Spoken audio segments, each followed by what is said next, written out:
यही दिन गए बुढ़ापे में कहाँ हिम्मत, जो कुछ करना है अभी कर लो, अभी नूरी जमा तुम हो।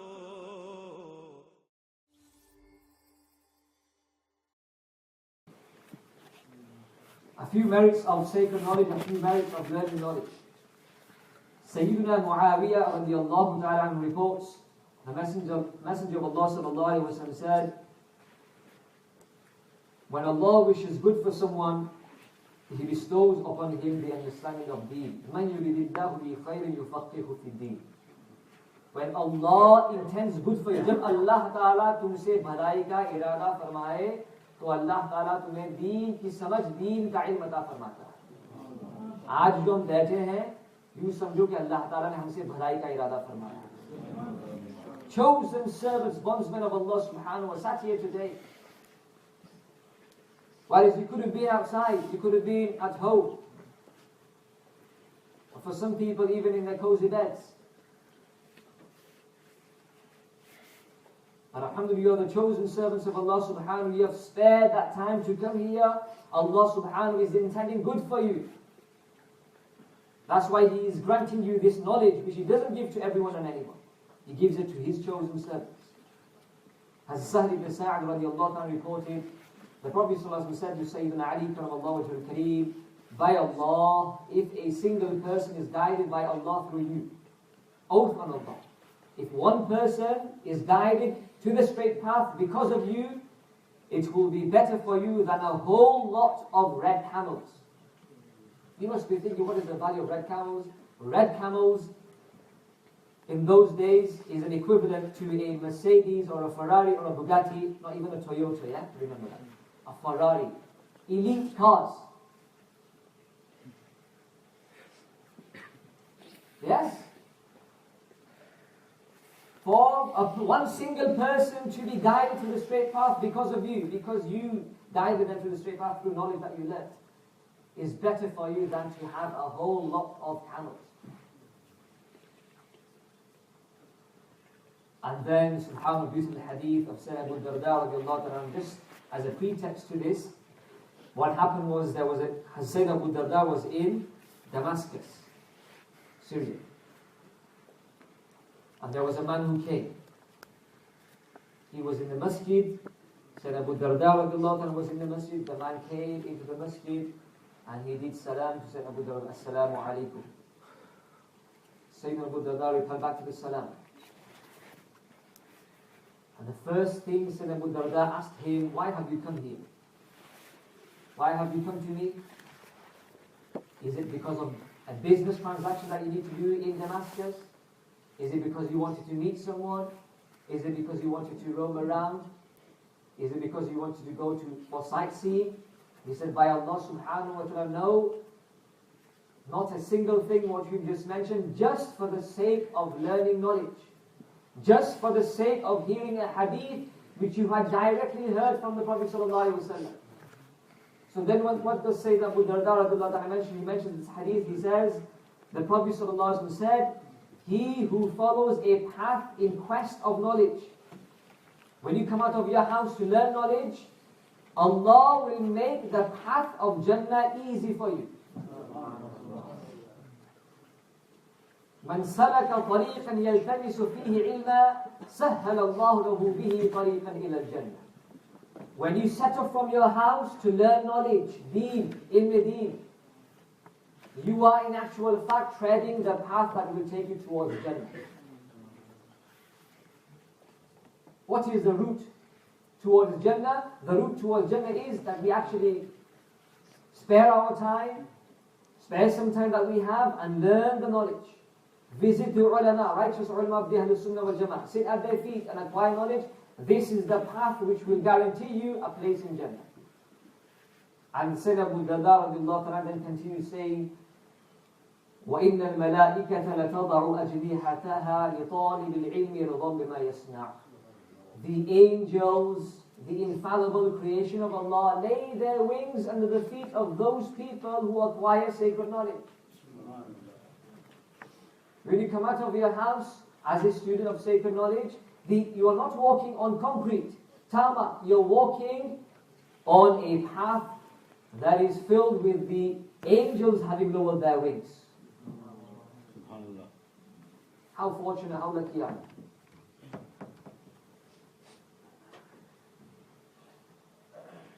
And then he says, the Prophet ﷺ said rather, the inhabitants of the heavens and the earth and even the fish, in the depth of the ocean, seek forgiveness for those who teach people good.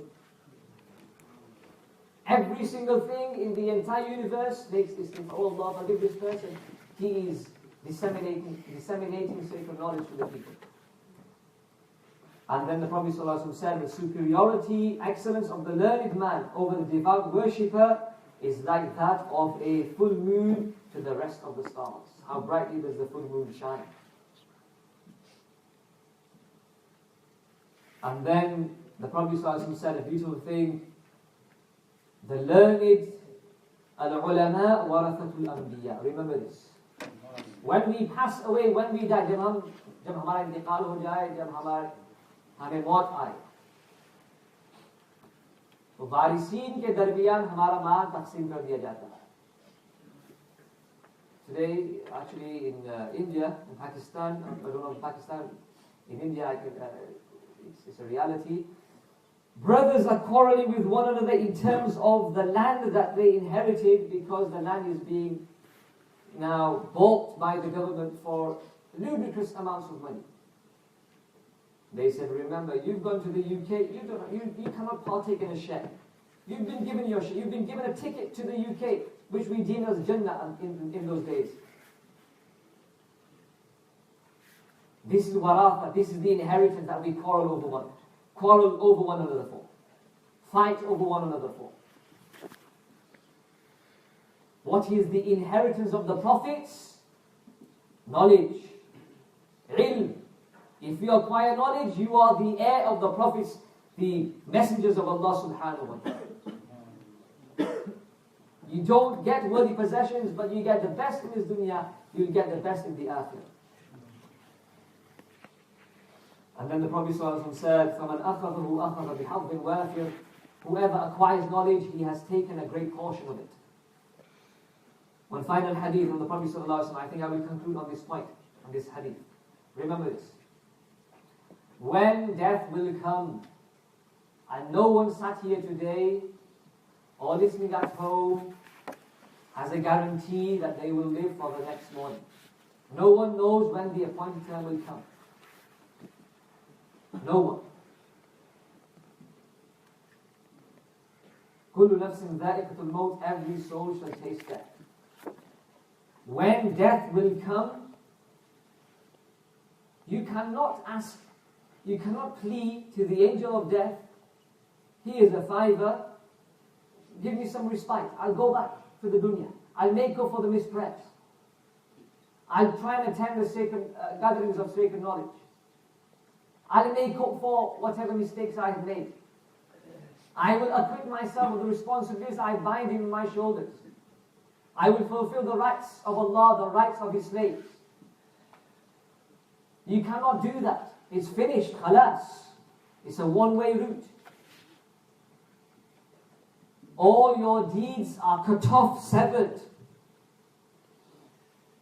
إِذَا مَاتَ ابْنُ آدَمْ إِنْقَطَعَ عَمَلُهُ إِلَّا مِنْ ثَلَاثٍ. All of his good deeds are cut off, severed. You can no longer pray your namaz.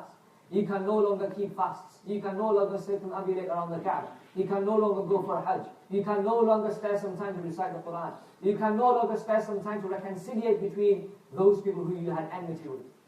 You can no longer weep and shed tears of remorse to Allah subhanahu wa ta'ala for the mistakes you had made. It's all finished now. The book has been closed. The chapter is finished. But there are three things. Listen to this. There are three things, the reward of which you shall still gain whilst you are buried 6 feet under the rubble. You are 6 feet inside, underneath the ground. And three things, three deeds that you have done in this dunya, the reward of which you shall continue to reap, even whilst you are in the grave. The Prophet ﷺ said the first thing, sadaqatun jariyah, continuous perpetual charity. You spend money to establish a madrasa, an institute of sacred knowledge. You had financially supported someone to publish a book which was then disseminated. This is also sadaqatun jariyah. A masjid that you have built, sadaqatun jariyah. A well that you have built, sadaqatun jariyah. All of the good things that you can think about which you did, from which people continuously take benefit, is known as sadaqatun jariyah. Look at all the, subhanallah, our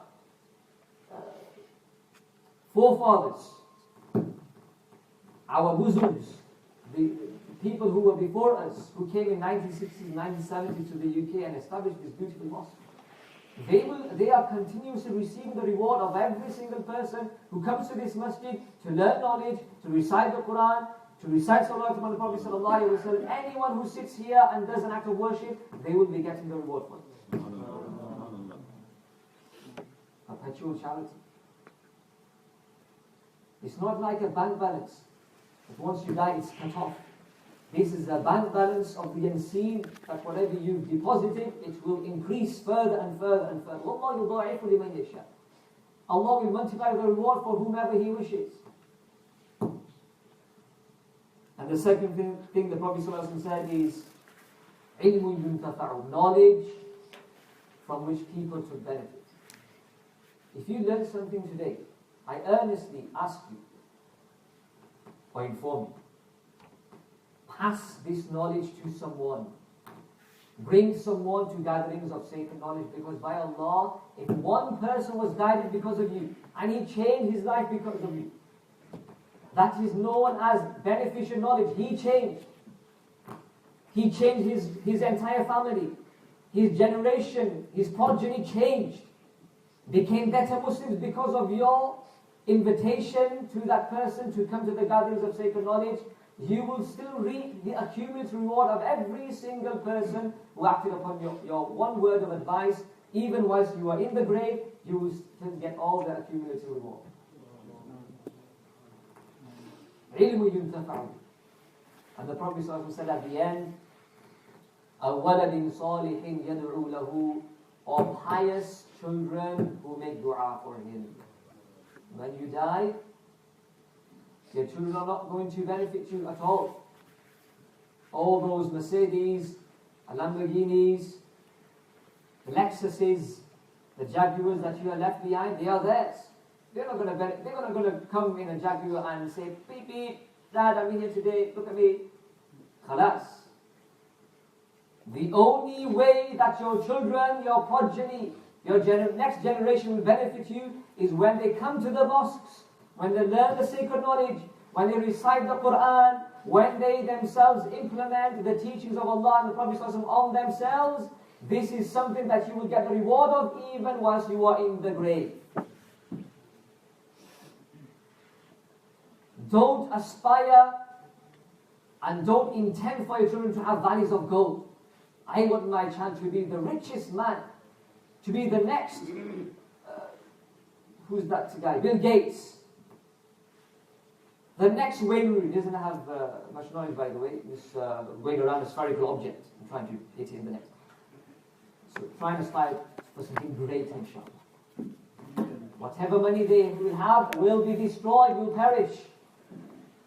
مَا عِنْدَكُمْ يَنْفَدُ وَمَا عِنْدَ اللَّهِ بَاقٍ. Whatever you have will perish, whatever is with Allah will remain.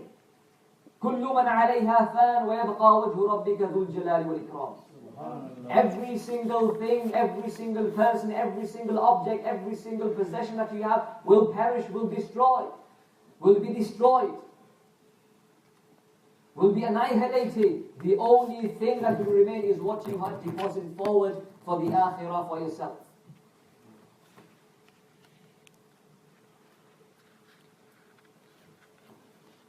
That's why Allah subhanahu wa ta'ala over and over again reminds us, what have you done for the akhirah? What have you prepared for the hereafter? What have you deposited forward for the eternal life? In this ephemeral, temporal world, you are in pursuit of it 9 till 5, every single day like robots. We're never content with what you had. One valley of gold, want another one, want to acquire. once you acquire 2 values of gold, I want to acquire another 3rd value of gold. And nothing satiates your greed, just the rubble beneath which you shall be buried.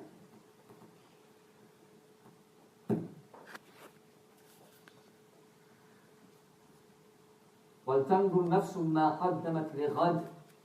Every soul should see what they have prepared for tomorrow, which is the hereafter.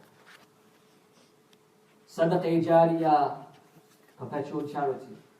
عِلْمُ يُنْتَفَعُ بِهِ, beneficial knowledge. وَلَدٍ صَالِحٍ يَدْعُو لَهُ. These are the things that will benefit you.